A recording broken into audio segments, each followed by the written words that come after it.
Welcome to the New People, New Ways, a podcast brought to you by Fresh Expressions Florida and Fresh Expressions United Methodist. We're here to explore the new ways of being church through the stories and insights of scholars and practitioners alike. I'm Jessica Taylor, your co-host, Associate Director of Fresh Expressions United Methodist, and a cultivator of Fresh Expressions for the Florida Conference. And I'm Michael Adam Beck. I'm the Director of Fresh Expressions Florida and Fresh Expressions UM. And today we are joined by the Reverend Thea Curry-Fuson, an ordained elder in the Texas Annual Conference of the United Methodist Church. Texas in the house, y'all. After growing up unchurched with a nominal faith and a relational exposure to God overseas, Thea entered into a transformative relationship with Jesus at 28 years old. Almost immediately, she began working towards pastoral ministry, knowing she had to leave her nonprofit career to be a part of the Jesus mission. After 5 years on staff at a booming church plant, Thea now strives to bring fresh, new, and interactive experiences to established churches with the hopes of reaching new people with the accepting, redeeming, and liberating love of Christ. The Fresh Expressions movement brings language, affirmation, and connection of like-minded community to the work. And Thea is called to do this as a follower of Jesus and a leader in the church. Friend, we are so glad to have you today. Yeah, I'm so glad to be here. Thanks for the invitation. Yeah. So we like to start off with this question. Who are you? Who is Thea? Yeah, so I am an ordained elder in the United Methodist Church here in the Texas Annual Conference. I serve in Pearland, which is just outside of the Houston area. Grew up unchurched, nominal faith. And once I realized that God was madly in love with me and striving to bring me a new life, I just fell in love too. And now I'm married. I have 2 adult stepchildren and work for a local church here in Pearland where, again, just striving to share Jesus authentically and relationally and discover where God might be leading us next. Yeah, I love so you've been doing like creative, out-of-the-box ministry, primarily focused on people outside the church, has been kind of your heart. And then when you kind of discovered the Fresh Expressions movement, felt like that gave language and, processes and all this really helpful kind of theology and story. Like you, I was kind of doing that kind of ministry just out there, like had no idea there's this thing called Fresh Expressions. And then I was like, oh, there's a whole, this is called a thing. Oh, and other people are doing it. And I'm not crazy. I'm actually, this is what the way a lot of people feel about how the church needs to change and go into new spaces. So can you share like some of the amazing creative stuff you've done in ministry, that like the out of the box kind of stuff? Yeah, well, I think it's like you kind of mentioned, I've been feeling this sense that we need to do something different, that, building big buildings and crying because nobody comes isn't what Jesus taught us to do. But instead, you see over and over where he said go, where he came and went and led people out. And so I was having this sense as I was at a couple of different churches who were struggling and kind of just stagnant and, hey, we need to quit whining about why people aren't here. Let's go. And then honestly, because it was such a new and different idea, I didn't really get a lot of traction. I got a lot of people who might nod their head, yes, but really weren't willing to go. And unfortunately moved around a little bit, a lot of it in a couple of years. And so never again kind of found my footing. But I've been at where I'm at now here in Pearland for a year and a half and finally getting the space to start to really dream and put some of those things in motion. And so one thing that I was excited about was in January, we did a whole series diving into what do we believe. And because this Fresh Expressions idea had been rolling around in my head and I had just started to be exposed to it, I said, what if we met at Torchy's Tacos and just talked about our faith? And so we cleverly called it Let's Talk About Our Faith. And we met there for 5 weeks and just had some real conversations. People could write any question they wanted to down on a piece of paper and put it in the bucket. Mostly it was church people, but by our 5th week, people started to bring unchurched people. And the biggest impact I saw we made too was on the staff who saw a church group come in and be normal and tip well and have a real conversation. And so I'm really looking forward to more and more ways that we can do things like that. Yeah, tacos just make any church better. I think Jesus just face palms every time we have church and there's not tacos. That is just a sad thing. But why do you think that is? So like as your church people are starting to come and then they start to bring people that don't go to church along, do you feel like it's easier for people, and you yourself being somebody who is like not churched, um, why does it seem like it's easier for people to show up at a thing like tacos than to come to like formal Sunday morning church? Well, I think tacos are a little more accessible. We've all been to a taco place, even if I had actually never been to Torchy's Tacos until this event. I had my first experience at the first night, but I kind of knew what to do at a counter service restaurant. I looked at the menu, I made my choice, I hoped it was good. They gave me a little placard and I went and sat down. Whereas if you're not used to church, if you didn't grow up in church, or if you had a couple of scattered experiences, you don't know what's happening at this church. And so to come in and everybody around you seems like they know exactly what they're doing. It's hard. It's scary. Especially then they're talking about things that it's almost suggested you should already know what they mean. We tend to not explain a lot that happens in our churches. And so at a taco place, you can also ask freely, what's the make it trashy? What does that mean? And the cashier tells you without judgment. They're excited to share with you their special menu item. And so I think that's where the interest comes, because these places are more accessible. They're not locked away behind hidden doors. You don't have to be a member to access them. You just come in, enjoy the great things they offer. And you can also be surrounded with other people that you don't have to know, but you're enjoying the same thing. So. Yeah, and I love the idea of like placing the questions, where everybody can just write their question out and put it in there. Because sometimes, people who may be more on the introverted side of the, spectrum or extroverted may not want to ask a question, but that gives a way to really like get into the conversation, ask your question. So brilliant. Yeah, it was a lot of fun. So much fun. We tried to do it again in the middle of May when everybody's schedules were so crazy. And so now we're in the dreaming phase of like, really, okay, when is a good time that we can commit to really trying to give this thing some legs? Nice. Yeah, so you spoke about accessibility, and that's like one of our values here. Fresh Expressions Fresh Expressions, we talk about accessibility being a huge value. How did you know, kind of from your experience growing up unchurched, what are some of the things that you found inaccessible when you became a Christian?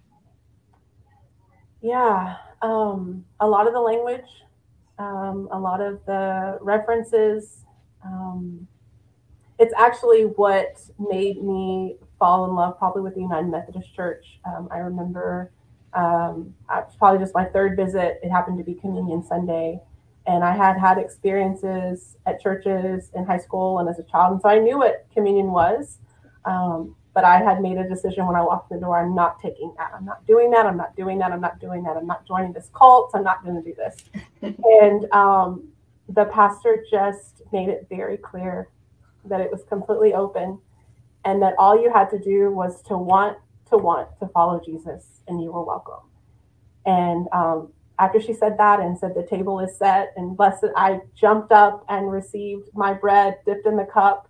Now looking back, before the band and the servers were even given theirs, but even still, she didn't send me away, And so what I saw was that though I had never heard it explained that way before, and I never experienced it, that when I did come, there was a willingness to share and to give it. And in my experiences with church as a teenager and even as a young adult, there always felt this assumption that I should already know these things.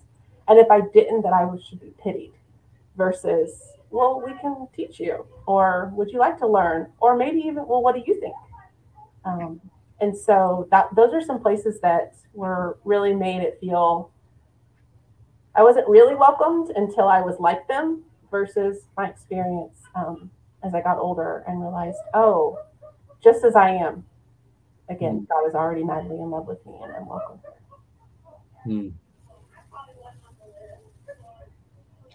Yeah, I'm a little favorable to this, obviously, but the open table of the United Methodist Church also is probably like my most favorite aspect of our ecclesiology, of our polity. And like, we do a thing called burritos and Bibles, and very similar, we have worship in the taco place, and we take the tortilla, we break it, put some high C in the chalice, and we share in that together. And it feels so sacred, so powerful every time we do it, but it doesn't have all the entanglements and stuff. Whoever's leading it, if it's me or whoever, don't feel the pressure of like, oh, I got to do it right, or, have the words of remembrance just right.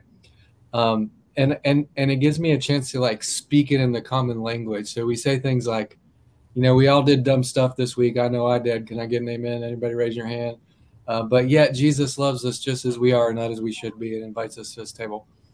And this thing that I love our team to say when we do this is, you might not even be sure about Jesus, but Jesus is sure about you, and you are welcome and invited to his table. And I've seen like so many people, hundreds over the years, take communion for the first time in these fresh expression spaces.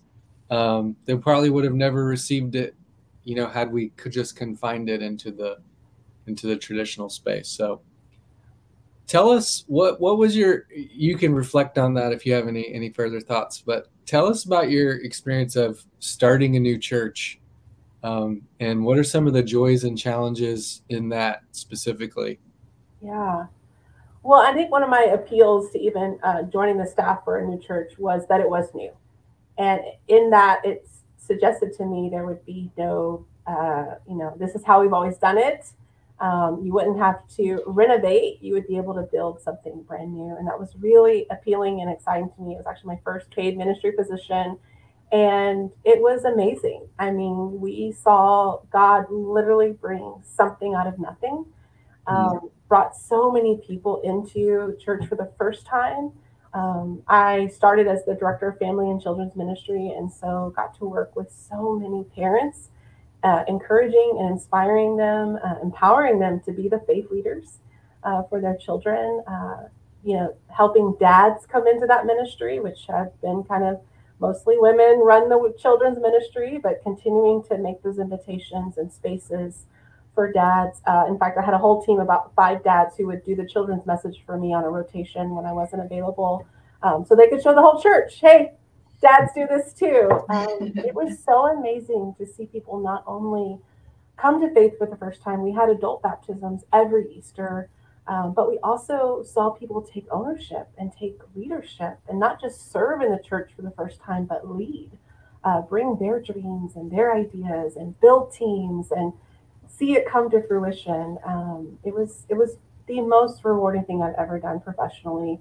It was so exciting, And then alongside that, you get to do baptisms.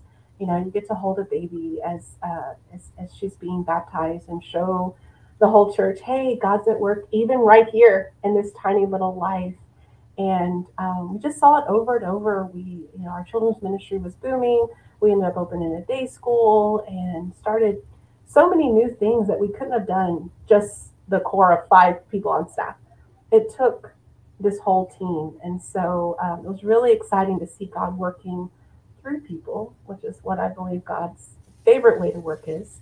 I would deem it probably the least efficient, but it's what God chooses over and over again. And so it was really, just really amazing. And because we were a church plant, we had so much freedom to start new things. That doesn't mean that church people didn't show up and want things the way they had been used to them, and that we didn't get sucked into that sometimes. So we always had an opportunity to grow and do something new. In fact, we tended to be, if we did it 3 years in a row, we're not doing it the 4th year, just to break the cycle so we don't get ourselves caught, and then to force ourselves to dream about something new. And that just, I saw that work. I saw that appeal to people. It created constant opportunities for people to get involved because we weren't doing the same thing we've always done with the same team leaders. And so as I went on to pastor at other churches, I tried to bring some of that mentality, that awareness of a new face, that awareness of also someone who'd come maybe 6 times but then stopped. Hey, what's going on? How are things? That awareness of we need to create new opportunities for people to serve, even if the church is 100 years old. What are something new that we can do? Also, that awareness of what's going on in our community. Where do people have to gather? Where are they coming together? How might we go there? How might we show up there and build those relationships too? Which, as a church plant, we did because we didn't have the luxury of 100 members at first, but in older churches, more established churches, they need to continue to have that mindset of how will we reach the people who aren't here. Yeah, there's a lot of talk about how every church is a church plant. Every church is a new church start. And if you keep thinking that way, then we'll have growth in our churches, and not just growth in our churches, but change in our community and the impact that the churches have on the community. And really thinking about if your church was to close down tomorrow, would the community recognize or be impacted by that closure, or would it not have an impact at all? And if it's not having an impact, then you know that you're not really reaching the community. So you have that option to change, because we live in this resurrection faith. We're always dying to ourselves and being resurrected back. And so whether you're in a new church or you're in a church that's 100 years old, you always have that opportunity to be engaging in new ways, to see those new faces, to make the new relationships. And especially where there's so much movement in the world right now, people move constantly.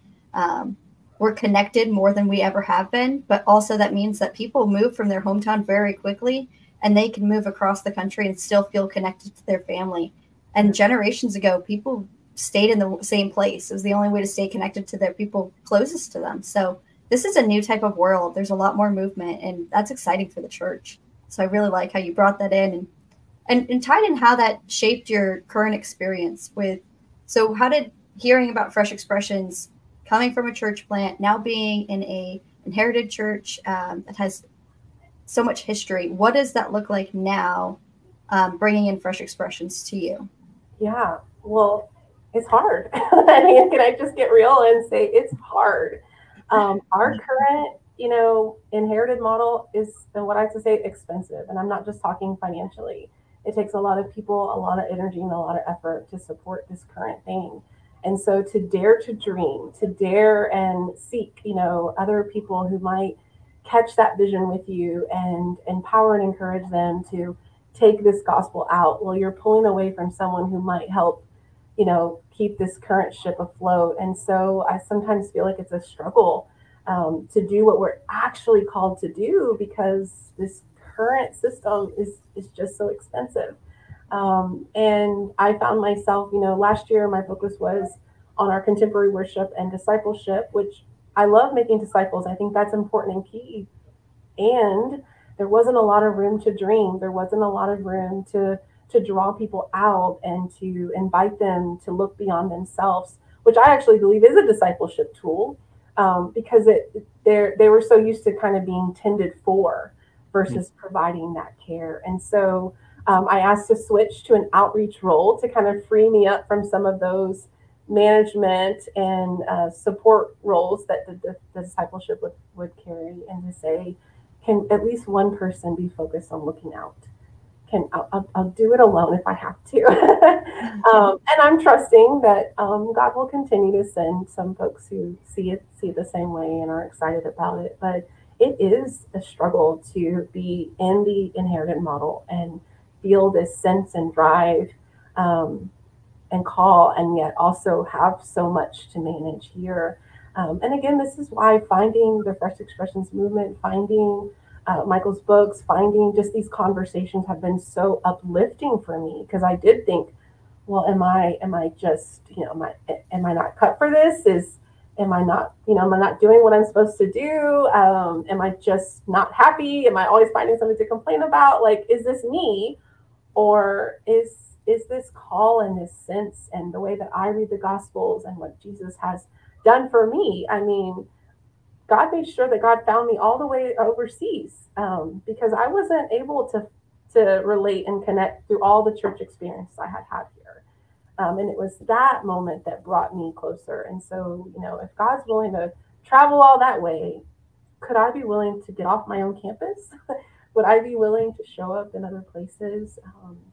And it's been interesting that some of my deepest kind of faith conversations have happened after a workout at the gym, or, sometimes in line at, some event or the coffee shop, where these just kind of, someone finds out I'm a pastor and asks me a question, and then we get to have these really interesting and deep faith conversations that I, don't always get to have at the church with church people, because we tend to think we've got it figured out.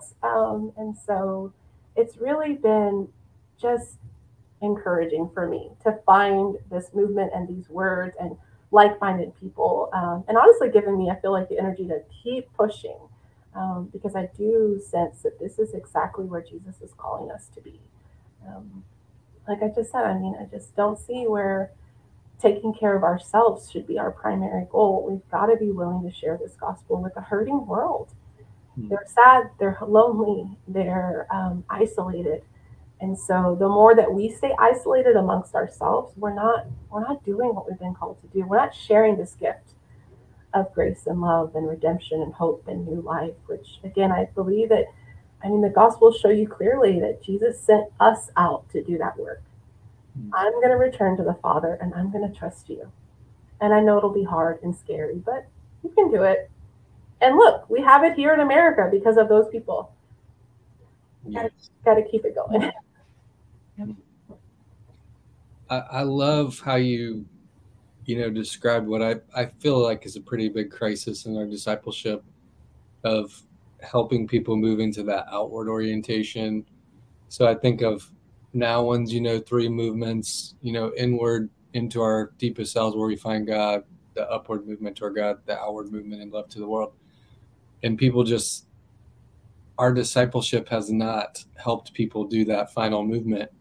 I wrapped up a lecture earlier today and did some Q&A in the end. And one of the students asked this question and said, when I'm working with the Fresh Expression people, I'm seeing lights come on. I'm seeing spiritual movement. It's so exciting. Back with my inherited group, it seems like that just doesn't happen. It's more like I'm just giving them content to consume.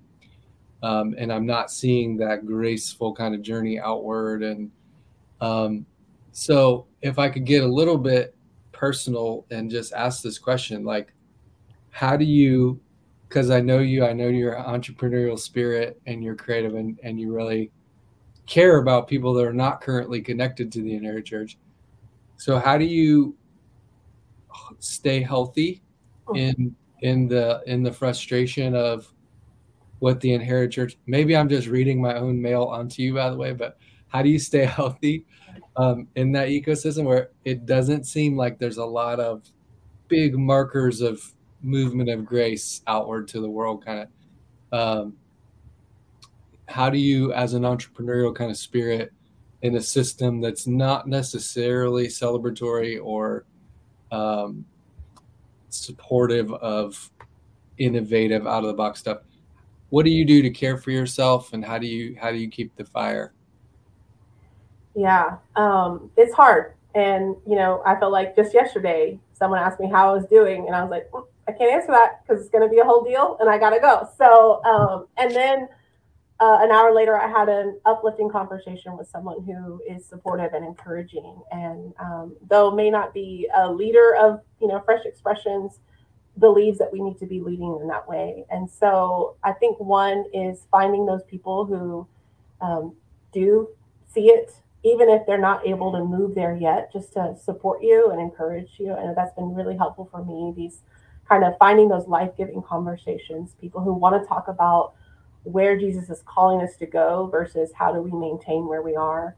I think that's been something that's been super helpful for me, and trusting that those people are here in the Inherited Church. This is where I have, been connected with those people. And so finding them, making the time for them, even if it's just a phone call or a text, that's helpful to me.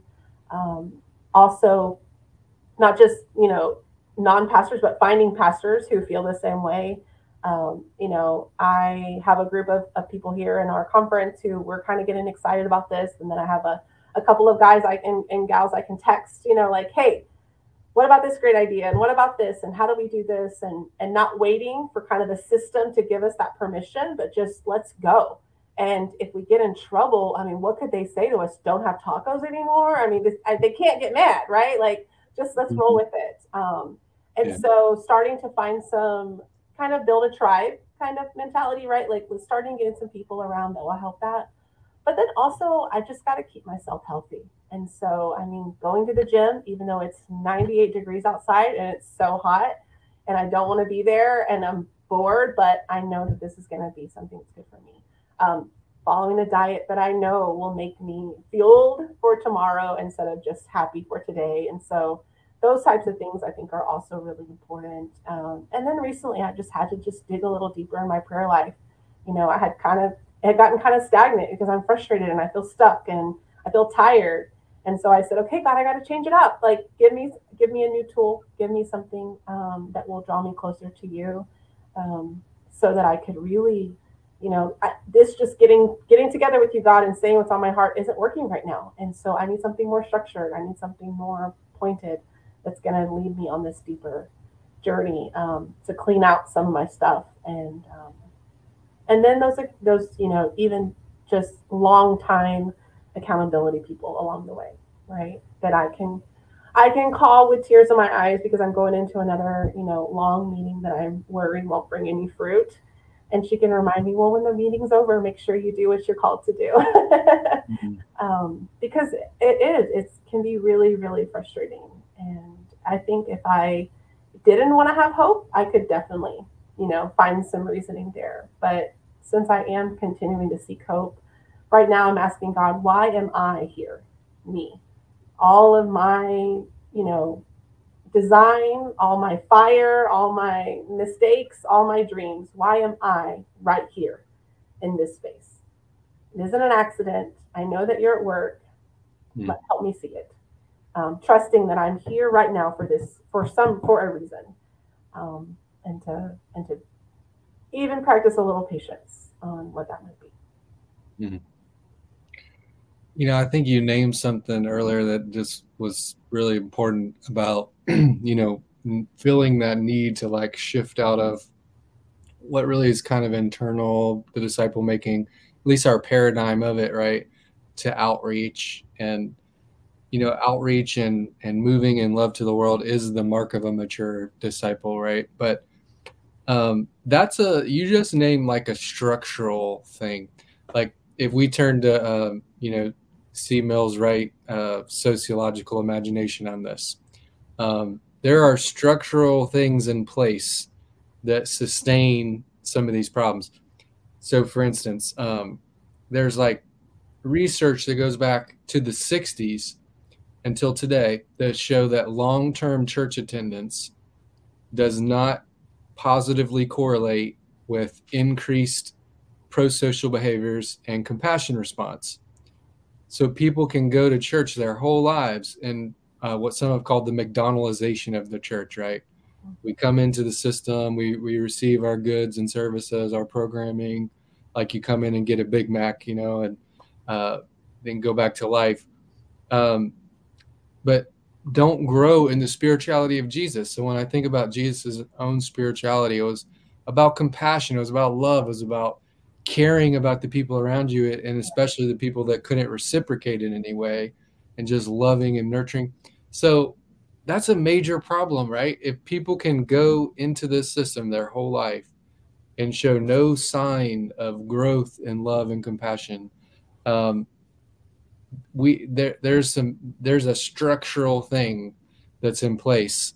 So my hope with Fresh Expressions is these little experiments on the edge of the system we can kind of feed back learning and energy into the system and hopefully change it over time, which I think is what the Wesleyan movement was all about in its inception. It was about moving out to the people that were unreached and then trying to help that live together with the Anglican Church of the day. Unfortunately, we know historically that parted ways at some point, and I hope that doesn't happen again. But yeah, so as a person who is an elder, as an ordained person, right, and with a very the book of discipline is how many pages of like pastoral responsibilities? A lot. It's a lot. Like you read it one place and you're like, no human being could do this job ever. So yeah. How do you see what you do in the outreach stuff, and being in that space? Do you see actual spiritual growth and people that are maybe more part of the inherited system kind of coming alive in new ways as they participate in that? I think yes, but I do think it's slow and small. I see little, maybe a little pop of interest and excitement, and maybe a couple things change, but then it's very easy to get sucked back into kind of the way things have always been. And so I think it's difficult. I mean, just this past Saturday, we moved an elderly resident from one apartment to another in her assisted living home or whatever, assisted living community. And I can't say, I mean, there's probably 15 people who showed up, but I can't say that all those people left and like their lives were changed, right? But my hope is that slowly they see this is actually one of the most important things we do. This, right? We showed up, we rallied around this. The lady is not a part of our inherited community. She's actually a part of another one down the street. Yet we showed up. We didn't let that be a barrier. We didn't say, no, call your own church. We said, you need help, we're going to come. And we came. And even I remember they packed up her fridge, something she could very well do. And she was like, wow, you took my fridge? You took my food out of my fridge and brought it over? Like, yeah, why not? It's all your stuff. We got all your stuff, And so my hope is that they saw her reaction. They saw the gratitude and the overwhelming of just feeling not alone in this to move is a big deal. It takes a year to get stable. Sometimes we move so much now we don't think about that. But this is a big deal for this woman, and this whole community of strangers just came around her. And so my hope is that the folks who were part of that did see, wow, this is my faith in act. This is what Jesus is calling me to do. And interestingly, that's what younger people tell me they want. They want more ways to serve outside the church. They're really not interested in joining our committees, even our, Sunday morning welcome teams. I mean, okay, but like, I really don't care as much about that. I got a group of teenagers together last summer and said, how can I make worship awesome? Like, how can I make it with you? What can we do? And they're like, it's not the most important thing we do. Like, where are we supposed to go with our faith? What are we supposed to do with it? Show us that. We can get together and sing the songs we like. Your message will be boring sometimes, and sometimes we'll remember something. That's not what's important. Where are we going? And so I see it more of this craving and this wanting and maybe not knowing what to do. And so I'm trying to look at my role too of like, let me create those opportunities. Let me create maps to show you this is where you can go and this is where you can try, or at least start and then listen to where the Holy Spirit is calling you. And then my job would just be to empower and encourage. Yeah, go with it. Do it. That sounds great. Instead of like, no, that doesn't really fit our agenda or what we're trying to do, or, I'd rather you be on this. No, go do what God is calling you to do. That's why we're here. And I think that's the hard work of it. Like I said, just maintaining our current system it's really expensive. And so we've got to be willing to cut some cost and let some people do what they're really feeling called to do. What you pointed out with the woman moving, and then really what is worship? A lot of people just think worship is just singing songs, and that's worship, and we do that once a week, and that's church. That's our whole church experience. But worship at the root of it is so much deeper. It's so much more than just songs. There's so many ways to worship. and going and loving another person. I mean, I just saw Les Mis last night, so the first quote that's in my head is like, to love another person is to see the face of God. Like, you are loving that other person and you are seeing the face of God in them, and they're not a part of your church. There's not a reason really like that you felt. It was unconditional love, and that unconditional love is an expression of worship. It is worship. It's not anything different than, you know, singing those songs. It's equal to singing the songs. And how did Jesus worship? Jesus worshiped in meals with food and people and gathering with people. That was worship. There wasn't, you know, I haven't seen a story, you know, I haven't read any part of the Gospels that Jesus like pulled out a hymnal. I haven't seen that part, or I haven't read that part yet. I don't know, but we have limited the relationship of what our life with God can be, and really limited that piece. So, yeah, I mean, you're coming into that, right? Experiencing, and do you think that as you're doing these things where you're going out, what do you think sustains the people who are getting excited? What do you think is the thing that like helps inspire them when they're like, keep lighting the fuse so it doesn't just dim? Yeah. I don't know. Maybe that's what I need to learn. How do I keep them, you know, excited? How do I keep encouraging them and empower them? One of my first answers is, you know, divert my time to them, pour into them and the ministry that they're feeling called to, and just give them that encouragement. I mean, back to my experience with family ministry, most people don't believe they're worthy enough to do anything.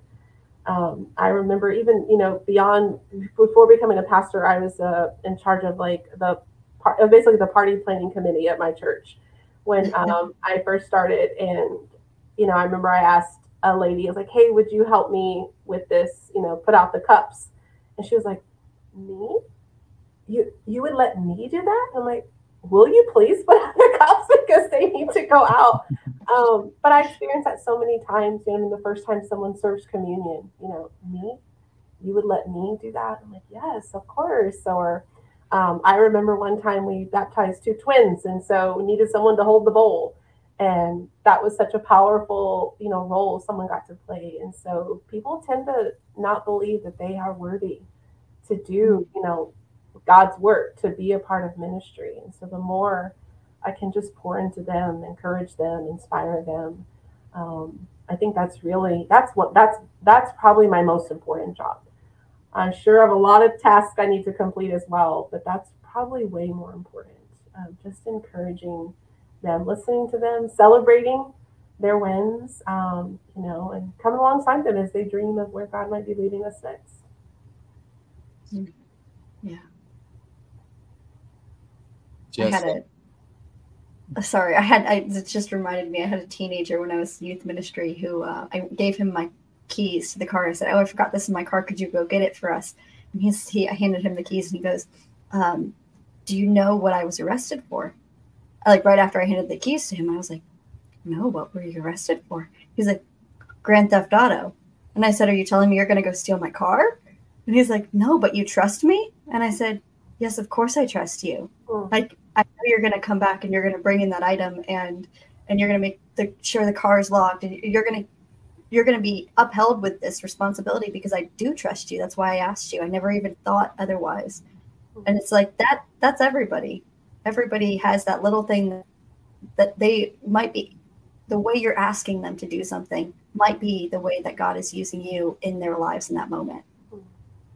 And maybe it would take you a little while for you to forgive if he did actually steal your car, but how, how even the mess ups that they might do don't threat the gospel at all. Yeah. I mean, we had children serving communion all the time at the church plant. And guess what? They dropped it. They spilt it. It's okay. We just cleaned it up and kept moving. We didn't say, okay, that's it. Kids can't do it anymore. We said it happens, I spilt it one time all over the whole thing, and so it happens. We just accept that humanity. And so I think that's another piece that our inherited models get really afraid of mess ups.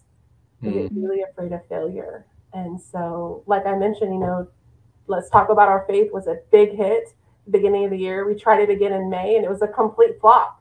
Okay, we learned May's a bad time to start something new. what would it, what would happen if we kept going? What happens if we try to, now it gets us wondering and questioning. It's okay. Let's just embrace it. Let's learn and move on. But again, unfortunately, we get really, really afraid of failure as if it's some sort of threat to the gospel. I remember so many mornings, the first, year or so at the church plant, nothing's going right. Nothing's perfect. We are all running around, trying to figure this thing out. And it might have been one of the first Easters. I said, hey, no matter what, Jesus is still risen. No matter how today goes, he's already risen. We can't mess that up. So maybe all of these other little things we're so frustrated about and so worried about, we can kind of let that go. This really isn't a threat to the gospel. And how we can, again, let that, just that fact alone, stir our imagination and free us up to try some new things. Because in all honesty, what we're doing isn't working. If what we were doing was killing it, maybe I'd understand why you're against trying new things, but it's not. We have too many people, again, sad, lonely, hurting, dying in the streets. What are we doing? We have to be willing to try some new things. Yeah, as you share that, I'm sitting here on the tail end of a phone call that came in today about there was a complaint about our dinner church because we have a couple people that bring their dogs. Some of those folks are experiencing houselessness right now, and so their animals are always with them. And so there's that phone call coming in. And then at the same time, like tonight, we're going to have a dinner church. There's about 100 people that come, majority of whom go to church nowhere else. Like, this is it, dinner church, Jesus story, that's their thing. We have a Bible study after. In that Bible study, there's people who are celebrating a couple weeks of non-intravenous drug use. And then there's people like Miss Irene, who was present at my infant baptism, who's 96 years old, and Roger, who was there pretty close to when I was a kid running around there around infant baptism time, and a handful of them sitting together with people that are like, so Jesus is God, what does that mean? People who are like dropping the F-bomb as part of their normal conversation in the Bible study. And I see Miss Irene kind of flinch, for a second, because she's very bossy. She tells me, go get your robe on, boy. You don't know what I want to look at that. And she's like, bosses me around, which is cool. But I see growth in them. That little handful that are actually mixing, they're actually making an effort to be present with these people that are outsiders and that are seriously, like, their spirituality right now is that it's a life or death situation for them. And so I can point to that little handful of people that are like, they are leaning in there. And then there's the majority are more the phone call about the dogs being in there, right? But I can see the beauty and the value in the inherited church and the people that are leaning toward that, and that helps sustain me through all the other kind of phone calls that come, right? So I'm wondering, as you think about this, outreach, doing ministry, and primarily leading inherited people to, let's go move somebody, into a care facility. Let's do these kind of things. Are there little hope spots you can point to in the congregation that, like, I see some movement happening there? Yeah. I definitely have to continue to look for them. I have to continue to even hope to find them. Whenever we decided to try to talk about our faith again, I had a guy step up and say, I'm gonna lead it on this side of town, and I'm gonna get 3 of my friends to do it with me, so that we're committed. And and I thought, there you go, he's getting it. He actually is a prominent leader in our youth ministry, and so he's actually been bringing some of those ideas to those strategic planning meetings of like, hey, how do we meet with our students outside of the church? How do we, where would be a place that they would want to go? Can we do this taco thing? Like, just starting to offer those ideas. And so I see a little hope there. I do see the hope in our teenagers. So we're hosting Vacation Bible School this week, and Well, we have about 200 kids enrolled. We have about 30 teenagers helping, and they're loving it. They're having so much fun. They're full of so much energy, and they dance every like morning as part of the worship, right? And they have all these fun routines. And just this morning, I was throwing around ideas. I said, what would it be like if we did a flash mob in service, like for back to school Sunday? And first they're like, what's a flash mob? I'm like, oh. I was like, basically, y'all would all get up and do a choreographed dance in the middle of worship. And they're like, in the middle of worship? I'm like, yeah. I'm like, okay. I mean, they got so excited.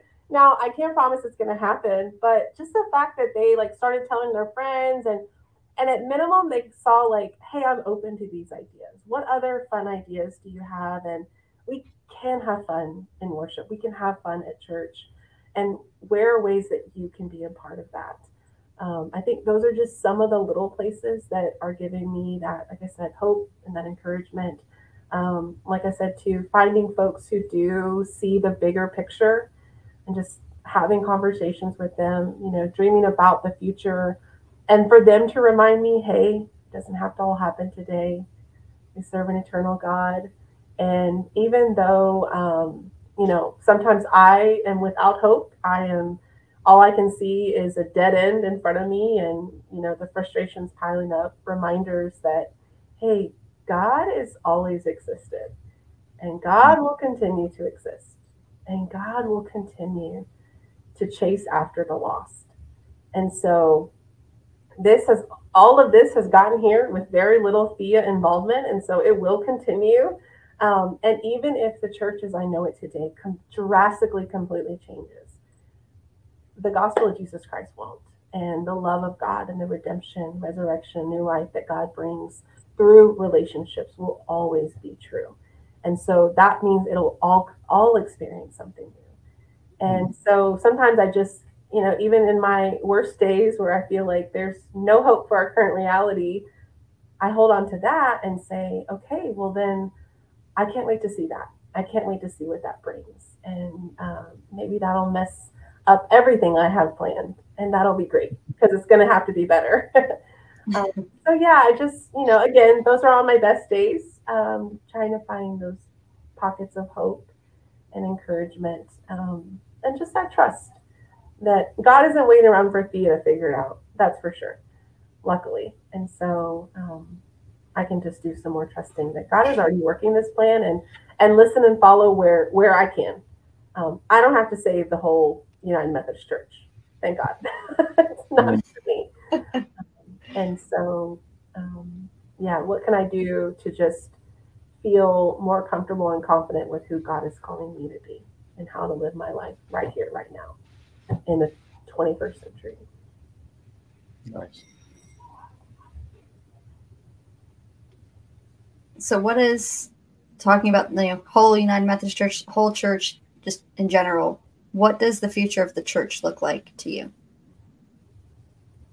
Well, I think there's a couple of options. Unfortunately, I think we as a whole could dig our heels in deep and hold on for dear life where we are, and slowly sink. And that would be really, really sad. And sometimes I wonder if that's what has to happen, that we have to, truly die to our current reality so that we might live again. Because I do believe we will, my hope is that more of these, not just fresh expressions, but this movement would continue to inspire inspiration, innovation, hope, and movement beyond ourselves. There's so much about it that's just exactly what was appealing to me about John Wesley and about this movement, the relationship component, meeting in small groups, actually diving deeper in conversation, those types of things, service. These are all pillars of who we are. And so if we could lean into that, maybe it'll be beneficial that we don't have as many as expensive buildings or, large staffs. And instead that we're kind of forced to grow a little smaller and a little more flexible, a little more innovative, and continue to share Jesus in the way that we've experienced, as well as learn in a new way too. So I do have hope for that. I do have hope that we would continue, but I guess my wish is that we would let go of some things a little faster. And that's just my impatient heart. I want everything right now, and I realize that, but that we would be willing to let go of some things, especially those things that we know are not a threat to the gospel, that they're just our preferences and how we like it to be. You know, I love this idea of moving from sage on the stage to, conversations. What would it be like if more and more of our worship experiences were like that? Or I've even been thinking lately, my mom is 28 years sober in Alcoholics Anonymous, and how inexpensive an AA meeting is to have. If you can find a space that you either have to rent or a church gives you for free, all you need is one person committed to show up and say, I'll make sure this meeting happens. If you have some coffee, that'd be great too. Mm-hmm. And then it's like, what? Just bring your junk. What do you got today? And how powerful those communities are, and truly bringing life change. And so how do we get a little less expensive so that people can experience something a little bit more powerful? Because I'm sure we've all been to an expensive church service and left feeling, I don't know. I don't even know what that person was talking about. I didn't know half of those songs, Whereas when you get in a circle and you talk to people about real stuff, it's hard to not be moved and understand something new. Yeah, I love, you said it very gracefully, but the reality is if we have our hands full and we're clinging, it's hard to open our hands to what God wants to place in them, right? And I love your patience with how you stated that. And as we say in AA, you only need a resentment in a coffee pot, and you can start a new meeting. And Fresh Expressions is that idea, right? Super simple, 2 or 3 people gathered together, getting real with the risen Jesus in the center of that. And that's church. And it can happen without a building. It can happen without a professional to oversee the sage on the stage. It can happen anywhere and around anything, as Jessica said. And I think, Jessica, your generation probably gets this more than previous ones like mine, but worship can happen in many, many ways and many things in the common practices of life. So one of the really exciting things is to see spiritual openness and kind of blowing apart this idea of sacred and secular, and that God is permeating all things and involved in all relationships and people before we get there. So, Thea, where can people find you? Tell us about your podcast. Where can people look you up online? Tell us about your socials. Yeah, well, I actually don't have any socials. I just had to pull out of that for my own mental health. But you can definitely check out fumcpearland.org. You can find my email address and email me there. I do have a podcast right now weekly called Real Talk, where we just try to have real conversations about faith and doubt with real people. That's available on all of the podcast platforms, including YouTube. Real Talk FUMC, you'll see us there. And then I also have a personal podcast called She Leads, where we just talk about leadership, faith, and relationships from a female's perspective. Being a female pastor, there didn't seem to be a lot of resources out there for women in this role. And so I just created one and said, hey, let's talk about some places that women are leading and how leadership sometimes can look different on women. And so we just have those honest conversations there as well. But thank you so much for inviting me to come and share. I know I told you, Michael, in person, I think you were speaking a prophetic word for our denomination right now. And so I'm so grateful that I found you and your books and this whole movement of people that are, interested in the same, because it's definitely given me the hope that I needed amidst the realities of being Heritage Church. And thank you for hosting this podcast. And again, for letting me come on and share what the inspiration it's given me and where I hope it will continue to lead, not just our church, but Christians everywhere. Thank you. Thank you so much for joining us. And to those of you listening, thank you so much for joining this episode of New People, New Ways. If you enjoyed our conversation with Thea, please share it with a friend. And if you would like to connect with Fresh Expressions, check out freshexpressionsfl.org. And you can also find us on Instagram, Facebook, and Twitter. See you next time on New People, New Ways.